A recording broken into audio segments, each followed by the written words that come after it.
ay pera ng gobyerno ng lungsod ng Maynila galing sa taxpayer. Bagay na palakpakan natin ang ating mga taxpayer. Kilala niyo ba yung anak ng ex-girlfriend ko? Sa mga bata, sino gusto ng gatas? Promise? Iinumin ninyo? Mga nanay, mga tatay, mga lolo, mga lola, makikita tayo ulit ha? Mataba na kayo after 3 months. Gusto ko malusog ang inyong mga apo na anak. So muli, ito.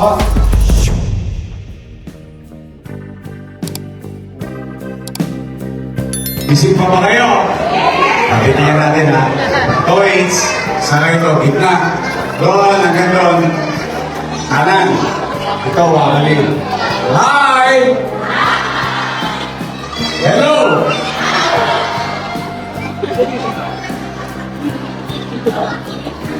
Okay. Ito, sa dito.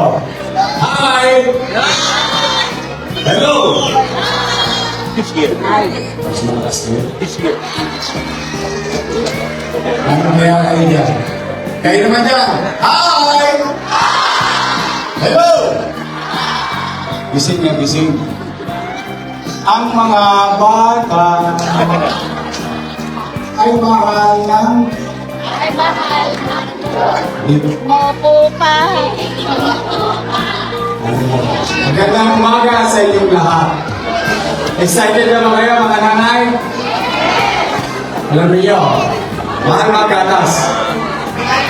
Mahal. Kaya kung bakit kumisan, mas nakapuna natin bilhin ang mga bagay, pagkain na makamusog sa tiyan ng ating mga supli. Dala ng hirap ng buhay. Gusto natin ang gatas. Naintindihan natin ang gatas at halaga nito para sa tao, lalo na sa bata. Especially sa edad ng inyong mga apo at anak. Now, mga bata, sino gustong tumangkad? Taas ang kamay. Ang sikreto, kailangan uminom ng sinong gustong tumaba? Mga bata, taas ang kamay. Kung gusto mong tumaba o lumusog, kailangan uminom ng sinong gusto maging malusog at malakas? Gusto mo maging malusog at malakas, kailangan mong uminom ng yes. Meron ng pag-aaral, nalulungkot ako, na sa Maynila mismo, sa Kapitolyo ng Bansa, ay lumalakas at lumalaki ang numero ng pagkakansot or stunting. Hindi dahil sa maliit ang lahi natin, hindi dahil kulang tayo ng tamang nutrisyon.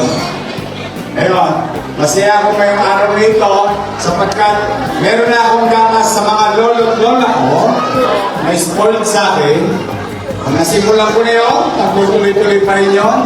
Ngayon, may sisimulan tayong panghabang buhay din. Mga gatas sa bawat mag-aaral sa daycare ng lungsod ng Maynila. 3 times a week. Meron kayong gatas. Pwede ninyong inumin. Sabihin nyo sa nanay nyo, huwag yung maliligo sa mukha. Baka gawing, anong tawag yan? Facial. Parang si Cleopatra. Hindi. Itabi ninyo yan para sa anak ninyo.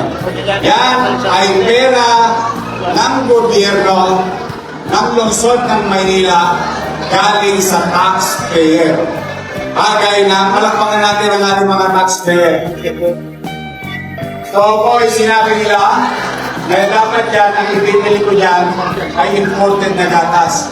Pero, Mas minabuti ko na sariwa, ligtas, malinis at maayos na gatas na produkto mismo ng ating mga magbabaka sa Pilipinas.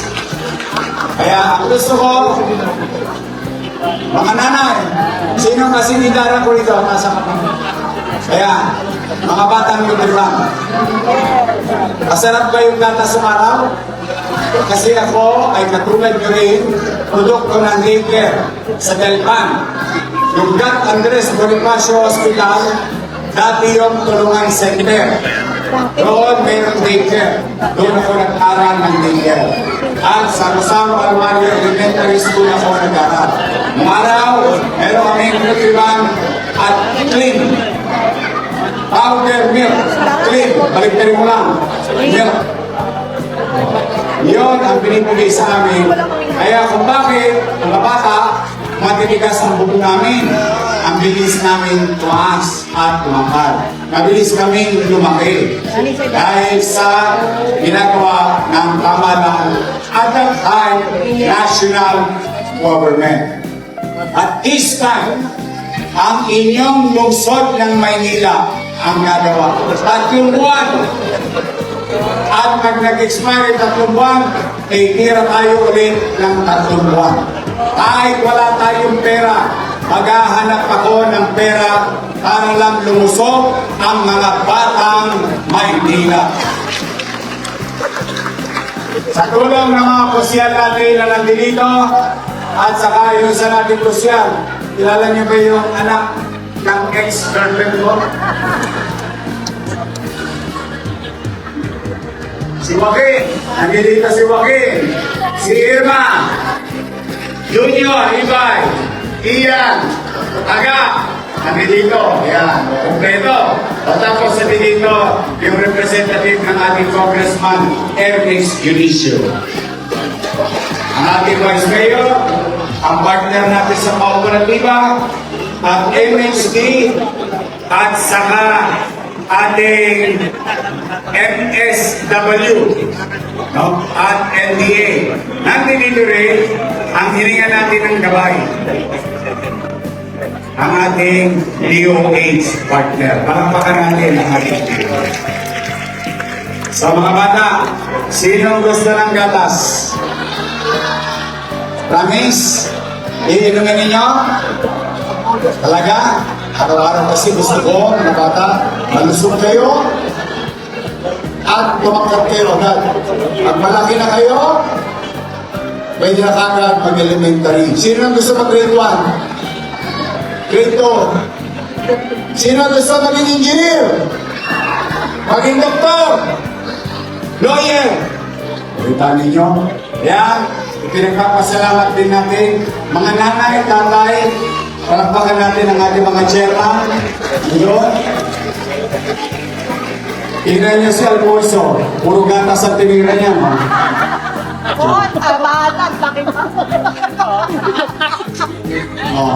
Dahil sa kanila, nagkaroon tayo ng mga daycare. Kaya pinagpapasalamat ko sa ating mga barangay na may daycare.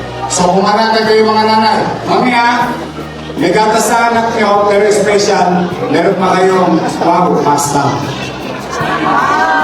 Para sa nanay naman yun. But, ito po ay hindi ngayong araw na ito. Ito ay magyayari 3 times a week para sa inyong mga anak in the next 90 days. Para makita natin ang progreso ng bata. At kapag kulang pa, tuloy-tuloy lang tayo. Kapag may bagong step, na mag-aaral sa daycare, tuloy pa rin tayo. Okay, mag-alala, may katugtong na to. Dahil naitabi ko na yung pera ang pagatas sa ating mga anak dito sa lungsod ng Manila. So, mga nanay, mga tatay, mga lolo, mga lola, magkikita tayo ulit ha. Mataba na kayo after 3 months. Gusto ko malusog ang inyong mga apo, mga anak. So muli, ito, kayo nga isa.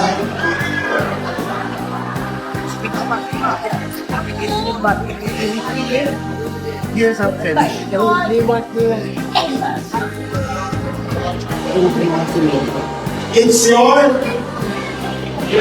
name. Diba, inuwili ko. Kaya-kaya? Kaya-kaya? Talaga ito ay may pagkaaral sapat para sa isang araw sa buwan. Laging fresh, sariwa, malinis, maayos para maging malusog ang mga batang Maynila. So muli, mga nanay, tatay ko, yan po ay programa ng inyong pamahalang lungsod. Sa mga lolo-lolo ko, steady lang kayo. Parang ulit ang insulin. Dahil yung mga lolo-lolo ninyo, may gatas dito sa kanila. Pampatibay ng dugo at ang sustansya. Ngayon, yung mga bata naman, para kumakan at kami malusog. So muli, sa ating mga chairman, thank you very much sa inyo, mga chairman. Palapakan natin ulit ang ating mga chairman sa kulot. Ito ay nangyayari ngayon sa 21,000 na students sa buong Maynila. Dito lang natin nag-ceremonial sa Balot, Tondo. Pero it's gonna happen all over the city of Manila. So muli, nanay, mga nanay, I love you. Okay. Mga lola-lola, magkikita tayo sa third week ng January para sa buwan ng October, November, at December na allowance ninyo. See you. I love you. Mag-ingat kayo pagmalagawa kayo ng Bombay ka pa. Manila! God first. Thank you.